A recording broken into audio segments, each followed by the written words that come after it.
I've had the Ally X for about a month now. I've taken it on a road trip, I've taken it to some night shifts, and spent some time just lounging at home playing some games. And after spending quite a bit of time with the device, I gotta say I'm kind of impressed.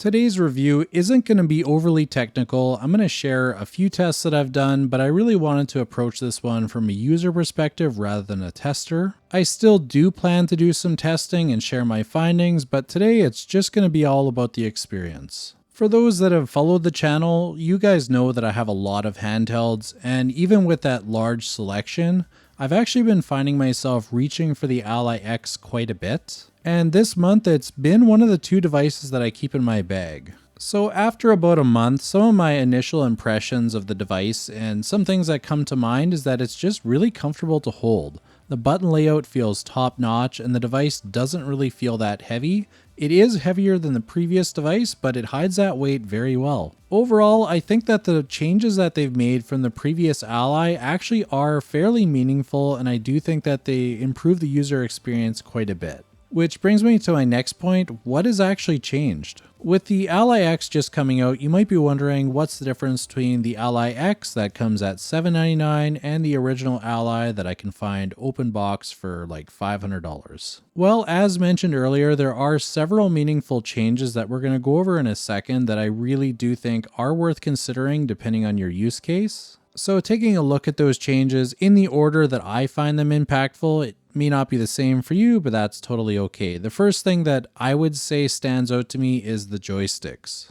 I have to say that the joysticks feel so much better than the original Ally. The smoothness of the movement, the top tier tension, and also the new joystick placement make it feel very familiar. Like when I grew up playing console, it feels a lot closer to a controller. And if you take a look at the stems of the new Ally X, they've added a kind of coating to it that seems to help. It makes it so you don't get the joysticks getting cut in from the edges, and it just feels a whole lot smoother. Like it's really like smooth like butter spinning the joysticks. Another thing that they changed is actually the joystick rubber itself, so it feels and looks a lot more like an Xbox controller, which I'm a fan of. The previous Ally wasn't bad by any measure, but this one does feel just a lot better to use. And probably the best way to summarize the joystick experience is I tend to avoid FPS games playing competitively when I'm on handheld because there's always sacrifices. When you're using a handheld, there's limited space. Either the ergonomics aren't great, sometimes the button placement's a little bit awkward or the buttons are a little bit small, or you're dealing with a tiny module that's a little bit bigger than a Switch and sometimes actually as small as a Nintendo Switch. It's just not ideal. And with the change up of the modules that they did in the Ally X, I will say that this is the first time that it actually feels comfortable enough that I don't really hesitate to play competitively. Like I don't feel like there's that much of a drawback compared to using a controller. And I have to say this is probably the first time that I've actually been able to say that about a handheld, and that speaks volumes. The second thing that I think is a meaningful change that is related to the joysticks is actually the grips themselves. So the grips are a little bit larger than the previous Ally. The other Ally was quite lacking, like it felt very flat. And it didn't really give you a lot to grab onto, so having a larger grip is just a lot more comfortable. It doesn't really feel awkward anymore. And on the front, they adjusted the corners. They're not sharp like they were on the previous Ally. They're rounded now, just a little bit more comfortable to sit in your hand. It's not like it hurt on the previous one, but they just felt a little bit awkward. And the third change that I found very meaningful, that would be the two USB-C ports. And it's not just that there's two USB-C ports, it's that one of them is running USB 4. And you might be wondering, why does that matter? Why do I need USB 4? And for me personally, it's that improved eGPU support. For me, when I'm playing at home, I'm almost always plugged into my eGPU. I oftentimes bring it to my night shifts as well, so I can just play with a little bit better graphics. The eGPU that I use is the OneXgpu from ONexplayer. I use this one because it's pretty portable, fits in my handheld bag, and I can store extra games on the SSD that it has. Aside from the eGPU support, just having a second port is really handy. If you're using something like a pair of XR glasses, for an example, like Viture, Xreal, Rayneo, you can plug them into the device and you can still plug in your charger so you charge your device without having to use some kind of awkward dongle or a dock that's hanging down. So overall, I do think that this change up is definitely a positive thing. If you have one of the XG mobile cards, unfortunately, this one does not have an XG mobile port, so you can't use that anymore.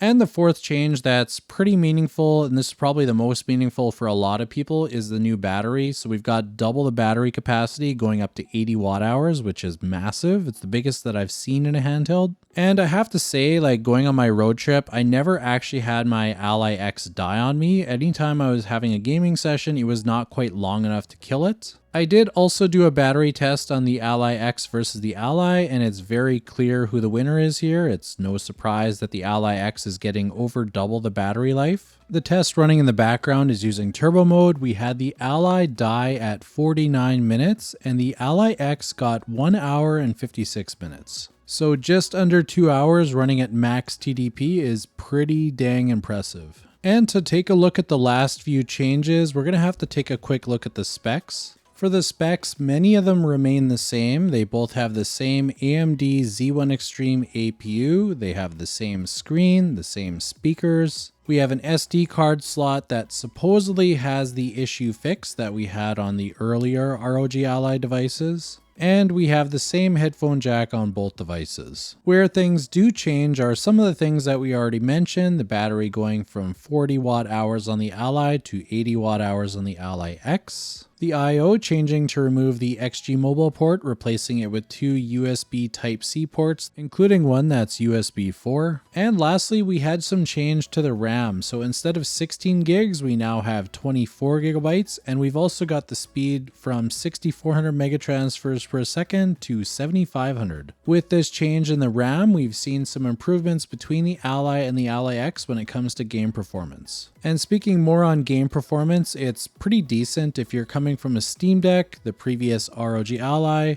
or an MSI Claw. You can expect varying levels of performance increases depending on which device you're coming from. I haven't had a chance to run my usual benchmark tests to confirm the exact changes, but all the reports that I've seen have indicated that it is performing better than the Ally. And from the gameplay that I've experienced, it does seem to be running pretty smooth. I can't really say specifically how much better it's running, but that is something that I'll be doing soon, is running some benchmarks so that we can get some actual data rather than just what it feels like. Without having these tests, what I will note is that any games that I've tried that I've typically played, like, my benchmarks, I have a list of games that I go through, they've all ran perfectly fine on the Ally. I haven't really had any kind of weird situations where they're not running well. I even had a chance to try out my PSVR 2 connected, something that I'm going to be working on another video for, but it's actually quite surprising the results. I was able to get some pretty decent performance, which I was definitely not expecting from a handheld PC. I will say for performance though, really depending on who's watching this, like if it's my usual audience, you guys have used handheld PCs for quite some time, you know the settings that you have to adjust and what to really expect. If you're, however, new to handheld PCs or you're kind of on the fence considering buying one, I wouldn't go in expecting like a PlayStation 5. There's always going to be some kind of concessions you need to make when it comes to handheld gaming, and what I typically recommend for people is start at the lowest possible settings and then work your way up until you find a happy middle.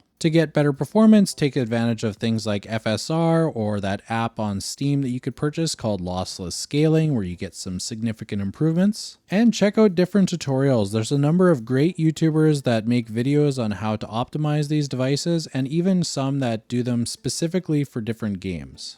So as long as you're willing to do some homework and keep your expectations checked in reality, then you should have a good experience with the Ally X. It does perform fairly well, one of the best amongst all the handhelds. Now that I've spent enough time gushing over the changes of the new device, the question really comes down to, is this worth getting the Ally X over the Ally? And this applies to people that don't have a handheld, they're looking to buy their first one and they're looking at one of the Allies, or even people that have bought an Ally and are considering doing the upgrade. And my answer to that is it really depends. Like, it really depends on what your priorities are. Like, if you're an avid FPS player, that's your main games that you play, then I would 100% recommend switching to the Ally X if you already have an Ally. Or if you haven't bought one, go with the Ally X rather than the Ally, because the controller experience is going to be far superior for that genre, and it's definitely worth the upgrade in my opinion. Another reason you may want to consider the Ally X over the Ally is really the battery. So if you're going to be away from power, or if you have gaming sessions that are going to last a little bit longer than an hour and you still want good high fidelity in your games, you're simply not going to get that with the Ally unless you're carrying battery packs or some form of power to boost your device. Because as you saw in the battery test, I got 49 minutes if I'm running at turbo mode. So if that's you that loves to run turbo mode, then do not get the Ally. Make sure to get the Ally X. If, however, you're typically around power or have means to charge your device regularly, or maybe your gaming sessions are only like a half an hour, then the Ally is probably going to be a good fit. Of course, considering the other factors like the improved controls and all that, the I/O, if those don't really matter to you, then I would suggest 100% to get the Ally. You can get them on the used market for like $350 sometimes. I think I've seen some open box down to like $399 at Best Buy, which is about half the price of a brand new Ally X, so it's definitely worth considering if you're not looking for those upgrades. And if the one thing you're considering for upgrading or not upgrading or buying the Ally X over the Ally is just the performance, I wouldn't really consider that. The performance jump is not enough to really justify up to double the price. So what I would recommend is sitting down, looking at what's important to you, seeing what both devices offer, and then deciding whether it's worth the extra cost. For me in particular, it was worth the upgrade, so I'm not saying that you should go do that, but for me, because of what I'm looking for in a device, I did find that it checked more boxes and it was worth the extra cost. So to really just summarize my impressions of the Ally X is the device is really comfortable to hold. It's certainly an improvement over the previous Ally. The joysticks are amazing. I really can't stress that enough. The battery life is phenomenal. The screen vibrancy is lacking a little bit. I didn't really touch on that earlier, but just a note. And lastly, I would say that this is the Ally that I wish I had day one. It improves on all the things that I had issues with on the previous Ally, and honestly will probably be in my top 3 handhelds for quite some time. So that's going to wrap up my thoughts after 1 month of using the device. If you have questions or if there's things that you would like me to test in future videos, let me know in the comments. And also let me know if you like this style of video. Do you like me to just talk about how the user experience is and share my thoughts on it? Or would you rather I stick with my normal method where I cover all the device details, do a few tests, and then just summarize in a very organized fashion? I'm always looking for feedback, so I'd appreciate it if you let me know in the comments. And that'll wrap it up, so I hope that you guys enjoyed this video, and thank you for watching.